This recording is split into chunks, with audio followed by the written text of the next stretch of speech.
É difícil gravar com sol. Cadê a carretilha, Marquinhos? Eu que não tenho muita experiência, pesqueiro quebra-vara, eu tenho que chegar um pouco mais tarde. Estou gravando de celular. Mostrar o cara que estava reclamando comigo há 5 minutos atrás. Não saí nem Deixa na... eu ver se o foco dela. O foco tá bom? Tá bom? Deixa eu ver. Não saí nem na foto, né? Não, na foto você saiu lá, que já passou já. Acabou de pescar um peixe, vamos ver. Ele tá pescando de molinete Shimano 4000. Marca boa. Direto do pesqueiro quebra-vara.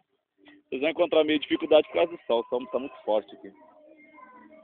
Estão aguardando ele tirar o peixe aqui. É. Ele, O acaba... Marquinhos Zara. ele é Marcos Zara. Muito conhecido pela Palestina. Seu irmão ruim de pescaria, que só tem traia, mas não pega nada. Parece que o peixe não quer dar moleza. O cara colocou... Ah, meu Deus do céu. O cara colocou óculos escuros pra dizer que é... Pra dizer que é a toda Globo isso Olha lá, aqui. Belão. É a toda Globo. O peixe vai vazar, porque o peixe tá arrastando pro cano aqui pra cortar já a linha dele. Já. Bonito na foto, né? Você já conhece já, Alexandre Caldeira, do Pesqueiro Quebra-Vara. O primeiro narrador de pesca do mundo, no estilo backflip. Backflip é uma moda nova que eu inventei agora. Mesmo arrancar aqui foi um pequenininho. Ah, dá um peixe 3 quilos. Não é dos grandes, não, é Palmira. Não é do grande, mas... Não é do grande não, que isso. Uns 3 quilos para 4 quilos. Cadê o passaquá, Palmeiro? Palmeiro é o dono do pesqueiro, ele fica parado, ele não gosta de trabalhar ele.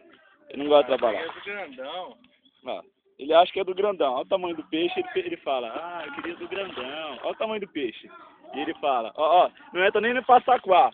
Ele fala, ah, eu acho que era do grandão. Olha o tamanho do peixe. Olha o tamanho do peixe, não cabe dentro do passaquá. Ó. Se entrar, ele entrou. Agora vamos ver se ele sai. E o Marquinhos Zara página de galã de novela. Ah, eu acho que ele era pra se maior. Mas já saiu uma Só pega aí, Marquinhos. Não. Pega ele aí na mão aí pra filmar, moço. Ah, não quer encostar no peixe? Ah, meu Deus do céu. Tá mostrando aí um tambaqui. Ou um tambacu.